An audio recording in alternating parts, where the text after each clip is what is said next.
भाइयों बहनों, जैसा कि आप सभी लोगों ने यहाँ इस बैठक में जो निर्णय हुआ उससे आप अवगत हुए और बहुत तरह की सुझावें आई, बहुत तरह की हम लोग चर्चा किए और कुछ समस्या भी आया है। तो उन्हीं समस्याओं को हम लोग देखते हुए इस बार खूब ज़ोर शोर से हम लोग मेहनत कर रहे हैं कि इस ईमानदार व्यक्तित्व वाले ईमानदार हमारे डॉक्टर महबूब आलम जी के नेतृत्व में यदि हमारा एक भी सीट बिहार में हम लोग जीत जाते हैं तो हम बिहार में तहलका मचा दें, बिहार विधानसभा में हम लोग तहलका मचा दें। तो अपने आप को कमज़ोर नहीं समझना चाहिए और हम सभी लोग और हम सभी नए लोग, आप सभी पुराने लोगों के साथ हैं, डॉक्टर साहब के साथ हैं। आज के तिथि में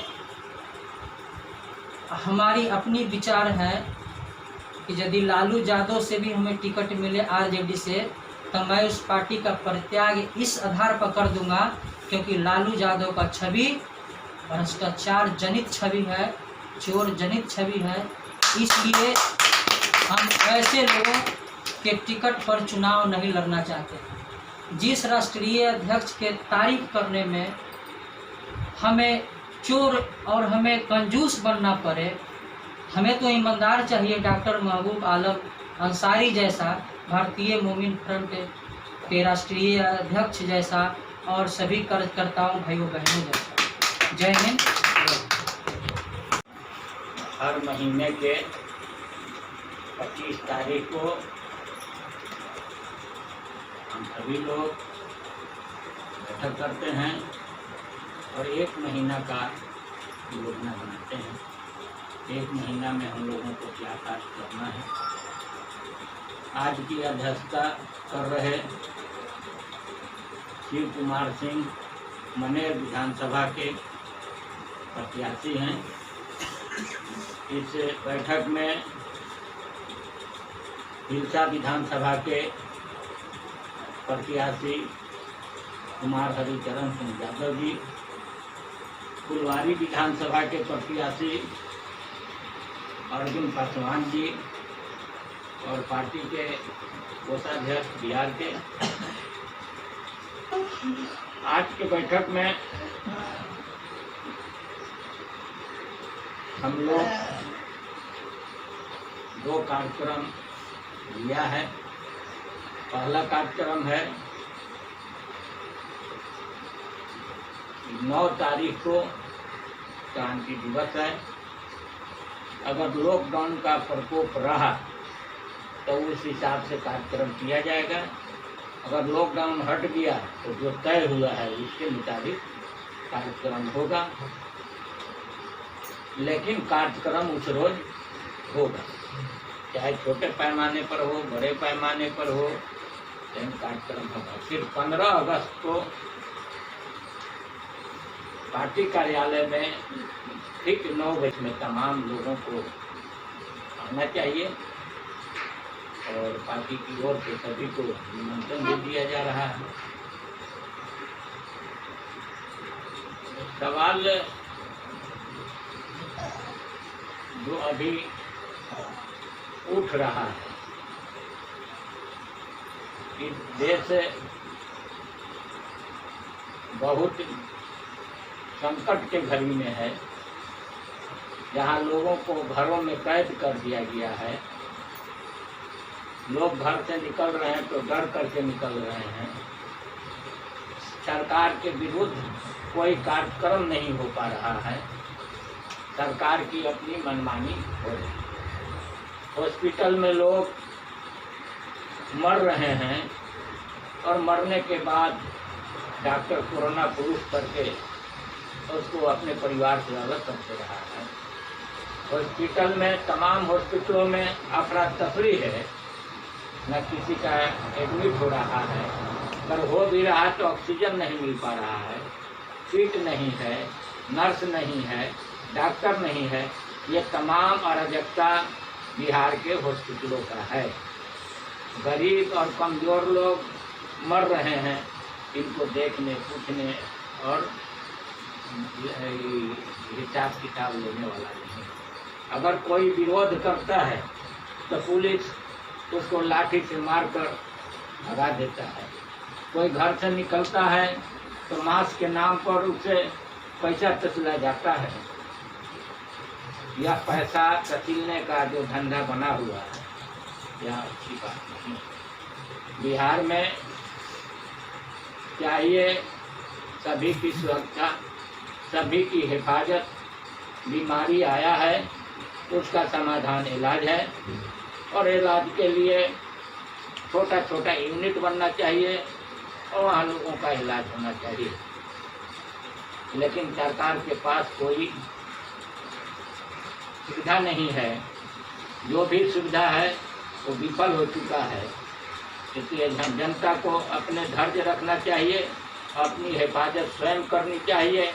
लेकिन ऐसे निकम्मी, कमज़ोर और विफल सरकार को चुनाव में हर तरह से गद्दी से उतार देना चाहिए और अच्छे और ईमानदार लोगों को सत्ता पर लाना चाहिए। जनता से अपील है कि अभी जो लोग भी नेता हैं वो सब दल बदलू हैं, झूठा हैं, मक्कार हैं, समाज को धोखा देने वाले हैं। और फिर जब चुनाव आता है तो वही नेता लोग दल बदल करके और फिर चुनाव जीत जाता है। जनता फिर चौराहे पर खड़ी नजर आती है। 5 साल के अंदर में जो बिहार का विकास होना चाहिए था, आज विकास कहीं नहीं। आज बाढ़ से लोग मर रहे हैं तो कोरोना बीमारी से भी लोग दम तोड़ रहे हैं। यह कहीं न कहीं सरकार की नीति और नियत पर सबका संदेह है। इसलिए हम लोगों को छोटे छोटे टुकड़ी में समाज को जागरूक करना चाहिए। कोरोना जैसे बीमारी से बचने का भी उपाय बताना चाहिए। और जो अभी चुनाव का जो माहौल बना हुआ है, यह हकीकत में चुनाव के लायक माहौल नहीं है। अगर चुनाव का माहौल उस समय बनेगा जब लोग शांतिपूर्ण तरीके से बूथ पर जाकर अपना वोट डाल दें, लेकिन ऐसा नहीं होने वाला। ये इस कोरोना के नाम पर कोर्ट की भी बेईमानी होगी और पुनः एक षड्यंत्र के तहत जो सरकार चल रही है वो फिर उस पर कब्जा करेगा। इसलिए जनता को होशियार रहना चाहिए कि हम किसी भी हालत में राजद और जदयू, कांग्रेस और बीजेपी को वोट न दें। जो लोग जिस क्षेत्र में इन पार्टियों को छोड़कर उम्मीदवार बनते हैं उसको हम लोग अपना वोट दें, जिससे कि अच्छे और ईमानदार जीत करके बिहार को संभाले। 15 साल माननीय लालू जी का शासन भी देखा है लोगों ने, और 15 साल नीतीश कुमार का भी शासन देखा है। दोनों सत्ता के लिए गठजोड़ करता है और फिर तोड़ देता है, तो ये जनता के विश्वास को तोड़ते हैं लोग। और हम चाहेंगे कि मीटिंग के बाद विकास कुमार राय, जो बिहार प्रदेश के आपके अध्यक्ष हैं, उनका भाई अनूप कुमार यादव 47 वर्ष का पेट के दर्द से मृत्यु हो गया। 7 तारीख को पेट में दर्द उठा, पूरा परिवार हॉस्पिटल गया, पीएमसीएच, एम्स भेज दिया, एम्स से इंदिरा इंस्टीट्यूट भेज दिया, इंदिरा इंस्टीट्यूट, फिर PMC एडमिट हुआ। पेट के दर्द से वो लड़का मर जाता है। 11 तारीख को उसकी मृत्यु होती है और 13 तारीख को एम्स से जांच रिपोर्ट में कोरोना बता करके तब रात को लाश देता है। ऐसे परिस्थिति में यहाँ के गरीब गुरबा के जान माल का हॉस्पिटल में हिफाजत नहीं। हॉस्पिटल में 17 बरस के लड़की के साथ रेप हो जाता है। शासन प्रशासन के रास्ते हुए भी और हॉस्पिटल के कर्मचारी करता है। यह व्यवस्था बताता है कि हर जगह अराजकता है और इससे हम लोगों को होशियार होना है। तो 2 मिनट के लिए हम लोग अनूप कुमार यादव के लिए मौन रख करके उनको सच्ची श्रद्धांजलि अर्पित करेंगे। मीटिंग के बाद इन्हीं बातों के साथ मैं तो दोस्तों साथियों, कहना है कि जो भारतीय मोमिन फ्रंट पार्टी है, तब मोमिन मने क्या होता है? मोमिन मने ईमानदार, मोमिन को ईमान को रखने वाला ये पार्टी है।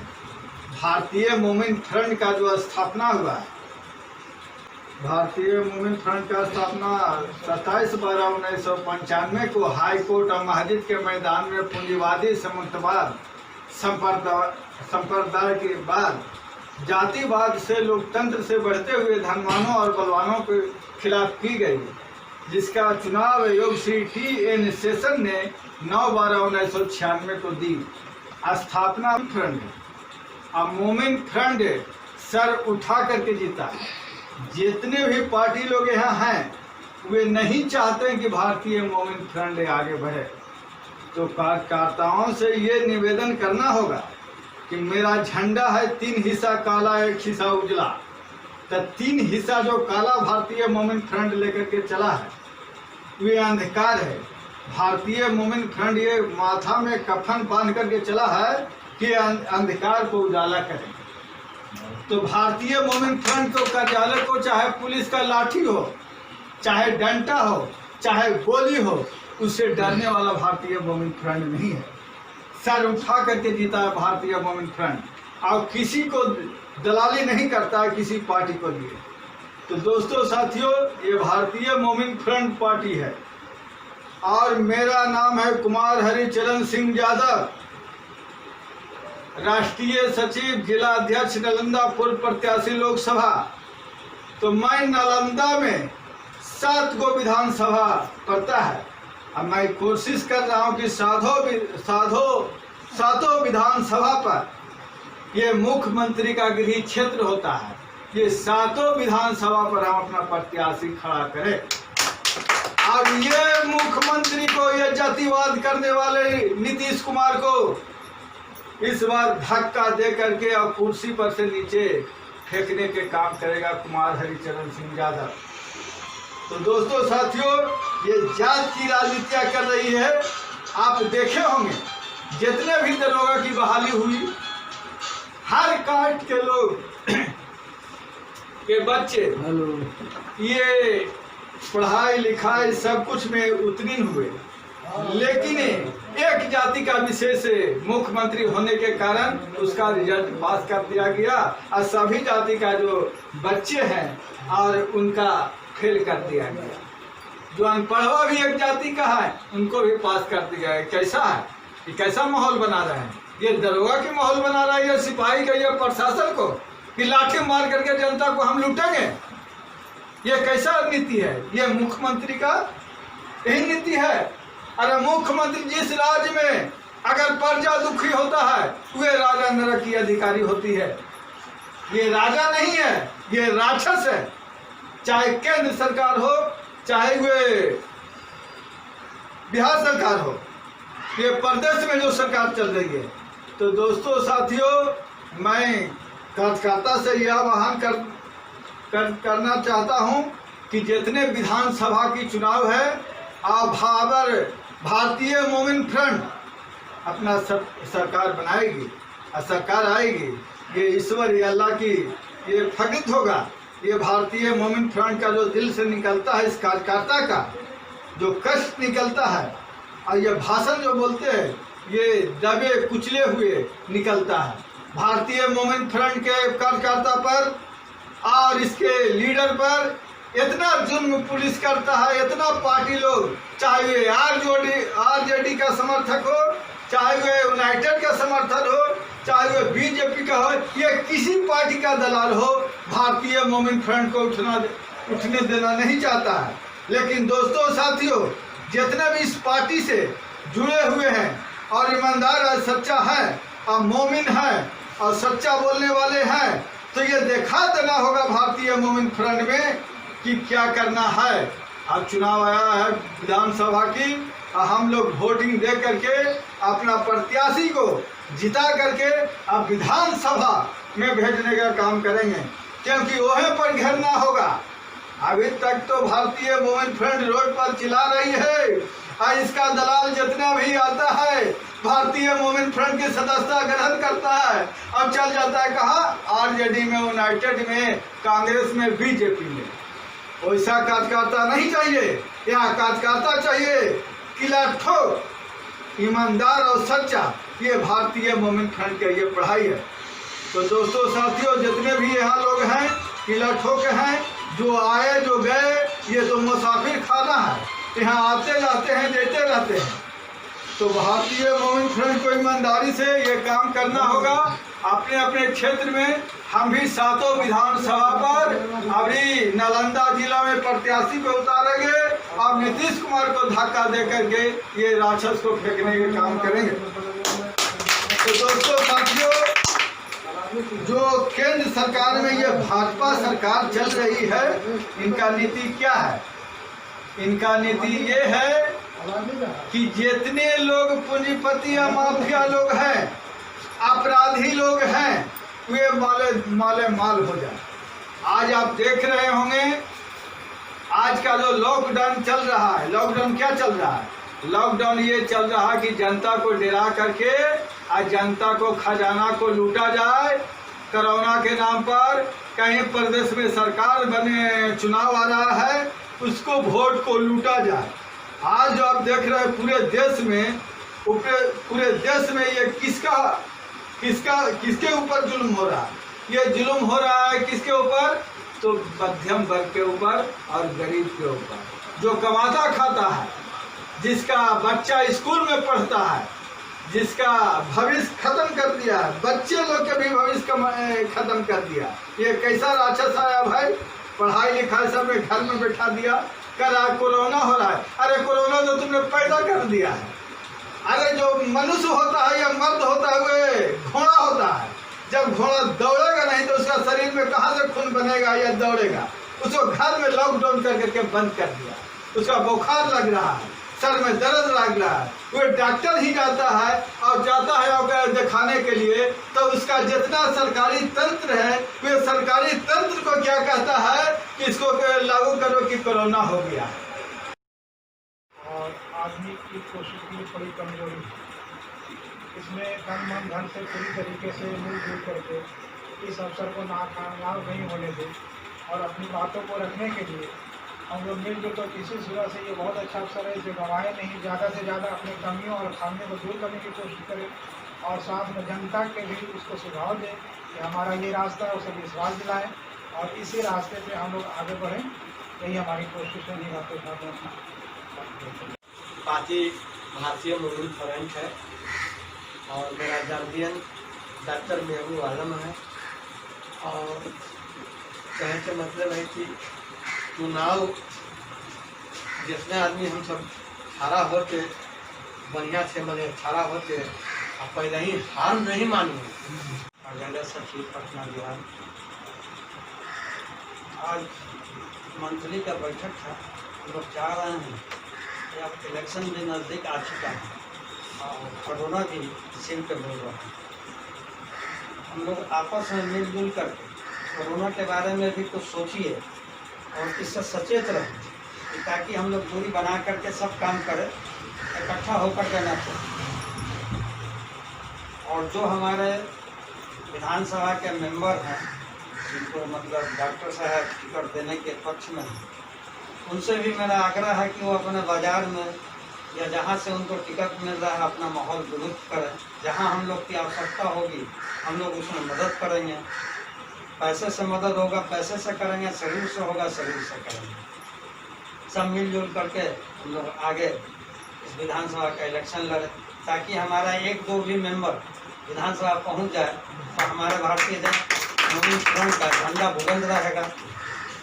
और इसके साथ 9 अगस्त को तो हम लोग निकालेंगे मार्च शहीद स्मारक तक। उसमें हम लोग उपस्थित हों। हम लोगों को सचिवालय गोलंबर के पास इकट्ठा होना है या बेली रोड के पास। और दूसरी बात है कि साथ में 15 अगस्त भी है, उस दिन सभी लोग को आना भी है कार्यालय में झंडा तोलन के लिए। इसके साथ मैं अपना ध्यान करता हूँ। मस्जिद के रहने वाले हैं और जो सब लोग बोले हैं वो सही बोले। महीने में 25 तारीख की मीटिंग रखी जाती है। 25 तारीख को जो भी महीना दिन का गिलवा शिकवा हम लोग पार्टी की तरफ से होती है, वो आज हम लोग सब एक जगह इकट्ठे होकर चिंतन मंथन करने की ज़रूरत पड़ती है और एक दूसरे के सुनने का भी आवश्यकता होती है। जो कि मैं क्योंकि आधा गरीब तो करुणा से जा ही रहा है। और एक गुजारिश और है कि मेरा जैसे कि अभी गरीबों लोग का इतनी दिक्कत है कि रेंट भी नहीं जुट रहा है और घर मालिक के लिए सरकार से हम लोग का आवेदन है कि उनको माफ़ किया जाए। रेंट देगा किराएदार कहाँ जब वो कमाएगा नहीं। सारा बिजनेस बंद है, सारा ऑफिस बंद है, सारा जहाँ तक गरीब लोग झाड़ू पोछा भी करती थी वहाँ भी नहीं जा रही है। तो उसके बच्चे तो खुद भूखे मर रहे हैं, खुद को भूखे मर रही है, तो किराया कहाँ से देगी। पूड़ी और सब्जी बांटने से 2 पूड़ी खाने से उनको समस्या की हल नहीं होगी। उनकी समस्या जब तक नहीं हल होगी कि जब तक उनको संरक्षण नहीं होगा, जब तक उनको समस्या के हल नहीं होगा। के लिए ये था देखा 1 तारीख के का तो नहीं